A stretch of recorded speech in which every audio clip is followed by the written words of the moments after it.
आज हमारे पास एक बेहद खूबसूरत और गहरा लेख है। इसका शीर्षक है अनकहे प्यार का काव्यशास्त्र।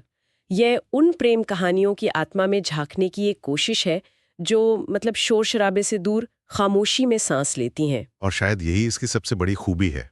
यह हमें प्यार के उस रूप से मिलाता है जिसे हम अक्सर अपनी रोजमर्रा की भागदौड़ में नजरअंदाज कर देते हैं। ये शब्दों से परे एहसासों की दुनिया की बात करता है। सही कहा। तो आज हम इसी दुनिया की गहराई में उतरेंगे। हमारे पास जो स्रोत हैं वे अनकहे प्यार, रूहानी जुड़ाव और एक बहुत ही दिलचस्प विचार, तड़प का खूबसूरत दर्द जैसे विषयों पर रोशनी डालते हैं। चलिए इस काव्यात्मक सफर को शुरू करते हैं। बिल्कुल। और समझने की कोशिश करते हैं कि खामोशी में इतनी ताकत कहाँ से आती है। हाँ, और ये सिर्फ एक विश्लेषण नहीं होगा, बल्कि उन एहसासों को महसूस करने की कोशिश होगी। इसलिए इस चर्चा का माहौल भी नर्म, रुमानी और हमदर्दी भरा रहेगा, जैसा कि इस लेख की अपनी मांग है। अच्छा, को लेख की पहली और सबसे मजबूत कड़ी है अनकहा प्यार। हम एक ऐसी दुनिया में रहते हैं जहां एक्सप्रेस योरसेल्फ यानी खुद को बयां करना सबसे जरूरी माना जाता है ना? बिल्कुल। ऐसे में ये लेख खामोशी का जश्न मनाता है। ये थोड़ा अजीब नहीं लगता? प्रेम कहानियों में ये अनकहापन इतना शक्तिशाली क्यों हो जाता है? ये एक बहुत वाजिब सवाल है। दरअसल ये लेख एक बुनियादी फर्क बताता है बयां करने और महसूस कराने के बीच। अच्छा। शब्द अक्सर वो भावनाओं को एक सीमा में बांध देते हैं। जब आप कहते हैं मैं तुमसे प्यार करता हूं, तो आप एक विशाल गहरे समंदर जैसे एहसास को 3 शब्दों में समेटने की कोशिश कर रहे होते हैं। लेकिन जब प्यार अनकहा रहता है तो वो अपनी पूरी गहराई और अनंत संभावनाओं के साथ मौजूद होता है। मतलब शब्दों की गैर मौजूदगी में एहसास को फैलने की ज्यादा जगह मिल जाती है। हाँ, ज्यादा जगह मिल जाती है। ठीक यही बात है। खामोशी दो लोगों के बीच एक निजी, एक पवित्र जगह बनाती है। एक ऐसी दुनिया जिसे बाहर का कोई शोर छू नहीं सकता। सोचिए द लंच बॉक्स फिल्म के बारे में। हाँ, बेहतरीन उदाहरण है। साजन और इला के बीच खतों के जरिए कितना कुछ कहा जाता है, लेकिन उससे कहीं ज्यादा अनकहा रह जाता है। उनकी खामोशी, उनका इंतजार, उनकी एक दूसरे के लिए चिंता, वही तो उनके रिश्ते की जान है। सही बात है। शब्द उस एहसास को शायद कम कर देते। ये बहुत दिलचस्प है। तो ये अनकहापन एक तरह का भरोसा भी है। ये भरोसा कि सामने वाला बिना कुछ कहे ही आपकी रूह की आवाज सुन लेगा। आपने इसकी नब्ज पकड़ ली। ये गहरे भरोसे और समझ की निशानी है। मनोविज्ञान में इसे इम्प्लिसिट अंडरस्टैंडिंग कहते हैं, जहां दो लोग एक दूसरे के विचारों और भावनाओं को बिना बोले ही समझ जाते हैं। ये लंबे और बेहद गहरे रिश्तों में ही मुमकिन होता है। जब दो किरदार एक दूसरे को बस एक नजर से देखकर सब समझ जाते हैं, तो दर्शक या पाठक उस रिश्ते की गहराई को शब्दों से कहीं ज्यादा मजबूती से महसूस करते हैं। हाँ। वो खामोशी एक तनाव, एक कशिश पैदा करती है जो हमें अपनी गिरफ्त में ले लेती है। तो जो कहा नहीं गया वो कहे हुए से कहीं ज्यादा मायने रखता है। ये एक ऐसी खुशबू की तरह है जो दिखती नहीं पर पूरे माहौल को महका देती है। बहुत खूबसूरत उपमा है। अनकहा प्यार एक ऐसी ही खुशबू है जो सिर्फ महसूस की जा सकती है, पकड़ी नहीं जा सकती, और यही उसकी ताकत है। तो ये अनकही समझ, ये खामोश भरोसा, ऐसा लगता है जैसे ये सिर्फ दिमागी या भावनात्मक केमिस्ट्री से कुछ ज्यादा है। क्या लेख इसी को रूहानी जुड़ाव या सोल कनेक्शन कहता है? ये शब्द सुनने में बहुत बड़ा और शायद थोड़ा फिल्मी भी लगता है।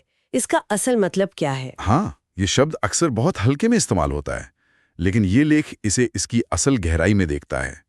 अगर हम इसे बड़ी तस्वीर से जोड़कर देखें तो ये प्यार को जिस्मानी आकर्षण, सामाजिक जरूरतों या बौद्धिक समानता से भी ऊपर ले जाता है। ये दो आत्माओं के एक दूसरे को पहचानने की बात करता है, जैसे दो पहेलियां जो अलग अलग थीं पर एक दूसरे से मिलते ही पूरी हो गईं। लेकिन यहाँ एक सवाल उठता है। पूछिए। तीव्र आकर्षण या शुरुआती दीवानगी को भी लोग अक्सर सोल कनेक्शन समझ लेते हैं, तो फर्क कैसे किया जाए? क्या ये लेख इस पर कुछ कहता है? ये एक अहम सवाल है और लेख इसका जवाब इशारों में देता है। देखिए, दीवानगी या आकर्षण अक्सर किसी वजह पर टिका होता है, खूबसूरती, आदतें या कोई खासियत। सही। लेकिन रूहानी जुड़ाव बिना शर्त होता है। ये इस बात पर निर्भर नहीं करता कि कोई कैसा दिखता है या क्या करता है, ये बस होता है। अच्छा। ये समय के साथ कमजोर नहीं बल्कि और गहरा होता जाता है।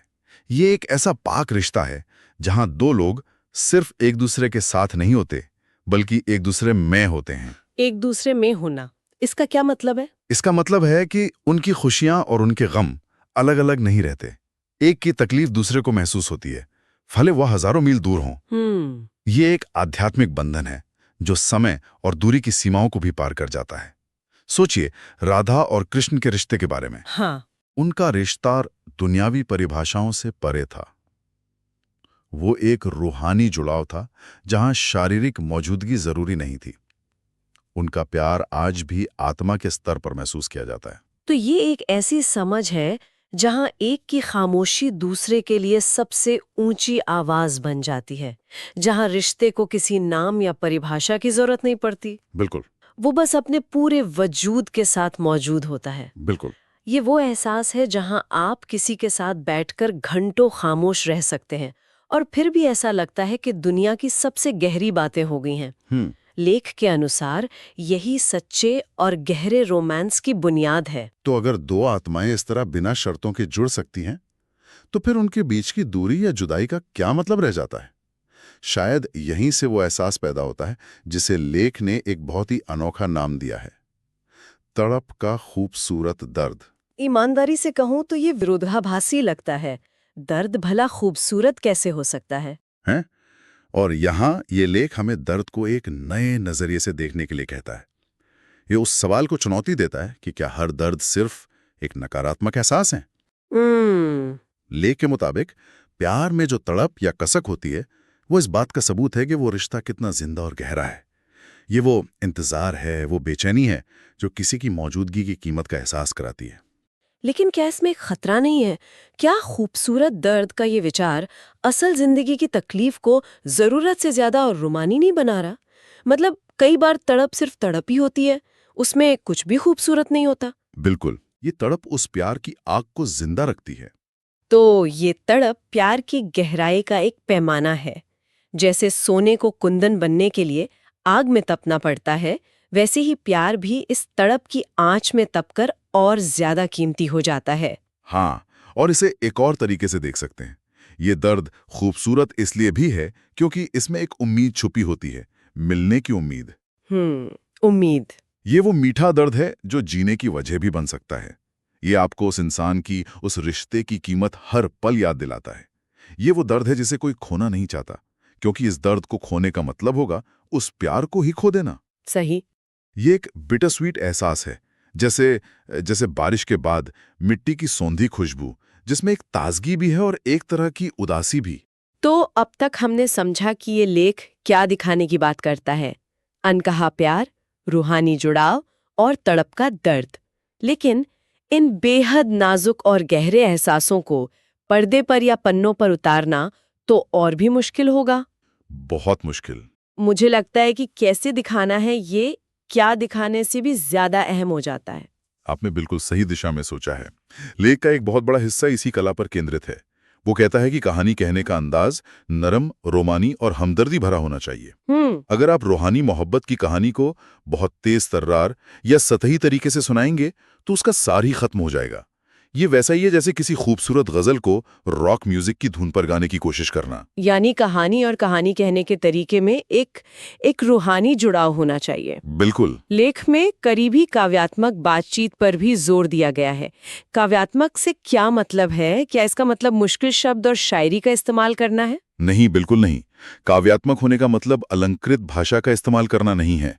इसका मतलब है ऐसी भाषा का इस्तेमाल करना जो सीधे दिल को छुए। अच्छा। जो कम शब्दों में ज्यादा एहसास बयां कर दे, जो इशारों में बात करे। जैसे ये कहने के बजाय कि मैं तुम्हारे बिना उदास हूं, ये कहना कि जब तुम नहीं होते तो कमरे की दीवारें भी खामोश हो जाती हैं। वाह। ये काव्यात्मकता है। ये एहसास को एक तस्वीर दे देती है। ये तो कहानी को एक अलग ही स्तर पर ले जाता है। हाँ।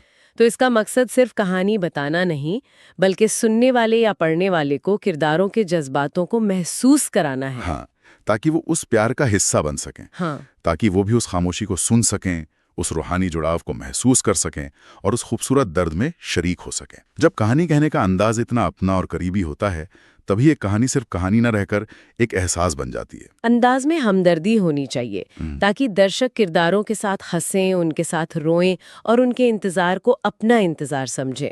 यही वो कला है जिसकी ये लेख वकालत करता है। तो अगर मैं इस पूरी चर्चा को समेटने की कोशिश करूं, तो अनकहे प्यार का काव्यशास्त्र हमें ये सिखाता है कि सच्चा प्यार अक्सर खामोशी में पलता और बढ़ता है। ये शब्दों का मोहताज नहीं होता। और ये भी कि प्यार का सबसे पाक रूप रूहानी होता है, जहां दो आत्माएं बिना किसी शर्त के एक हो जाती हैं। उस प्यार में दूरी एक मीठी सी तड़प को जन्म देती है, जो उस रिश्ते की गहराई का सबूत होती है। और इन सब नाजुक एहसासों को बयां करने के लिए कहानी कहने का अंदाज भी उतना ही नरम, काव्यात्मक और हमदर्दी भरा होना चाहिए, ताकि कहानी कहने वाला और सुनने वाला एक ही एहसास के धरातल पर मिल सकें। अंत में ये लेख उस प्यार की वकालत करता है जो कहा कम और महसूस ज्यादा किया जाता है। एक ऐसा प्यार जो हर तरह की दुनियावी शर्तों से आजाद हो। ये प्यार के उस रूप को सलाम करता है जो आत्मा से शुरू होकर आत्मा पर ही खत्म होता है। ये चर्चा एक गहरे विचार के साथ खत्म करते हैं। आज की दुनिया में जहां हमें हर बात कहने, हर एहसास जताने और सोशल मीडिया पर अपने प्यार का प्रदर्शन करने के लिए प्रोत्साहित किया जाता है, वहां खामोशी और अनकहे एहसासों की इस भूली बिसरी भाषा को खोकर हम इंसान के तौर पर अपनी कौन सी सबसे बड़ी ताकत खो रहे हैं।